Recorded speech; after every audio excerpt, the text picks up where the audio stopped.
తెల్ల పచ్చెనగపప్పుతో మసాలా వడ ఎప్పుడైనా తిన్నారా? ట్రై చేశారా? హాయ్ అండి. Welcome back to our channel Sai talks 29. Try చేయకపోతే వెంటనే ట్రై చేయండి. చాలా క్రిస్పీగా వస్తాయి. అలానే చాలా రుచిగా కూడా ఉంటాయి. మసాలా వడ ఎలా తయారు చేసుకోవాలో మనం ఈ వీడియోలో చూసేద్దాం. ఒక గ్లాసు తెల్ల పచ్చెనగపప్పుని తీసుకొని వాటర్ వేసేసి గిన్నెలో మనం 2-3 టైమ్స్ క్లీన్ చేసేసుకొని పక్కన పెట్టుకోవాలి. కడిగిన తెల్ల పచ్చెనగపప్పు ఒక 2-3 అవర్స్ నానబెట్టేసుకోవాలి. చూడండి నానాక ఎంత బాగొచ్చాయో.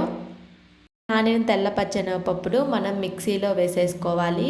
వాటర్ లేకుండానే వేసుకోవాలి. మిక్సీలో వేసేసుకోవాలి. 2 సార్లుగా వేసుకోవాలి. ఎందుకంటే మొత్తం వేసేస్తే సరిగా మెదగదు. వీడియోలో చూపిస్తున్న విధంగా కచ్చా పచ్చాగా వేసేసుకోవాలి. ఇలా పిండిని నేను 2 సార్లుగా మిక్సీ పట్టేసుకున్నాను. మనం మిక్సీలో వేసుకున్నాక అందులో మనం రుచికి తగ్గట్టుగా ఉప్పుని యాడ్ చేసుకోవాలి. అలానే కట్ చేసుకున్న ఉల్లిపాయలు, పచ్చిమిర్చి, చిన్న అల్లం ముక్క ఉంటే కూడా వేసుకోవచ్చు. కొంచెం జీలకర్ర వేసుకోవాలి.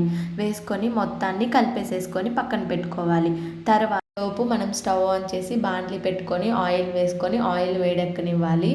ఆయిల్ వేడెక్కేలోపు మనం చిన్న చిన్న ఉండల్లాగా తీసుకొని ఒక పేపర్ మీద ఇలా చిన్న వడల్లాగా చేసేసుకోవడమే. వేడెక్కిన ఆయిల్లో మనం చేసుకున్న వడల్ని అందులో వేసేసుకోవాలి. ఇలా 1 బై 1 చేసేసుకొని మనం ఆయిల్లో వేసుకోవాలి.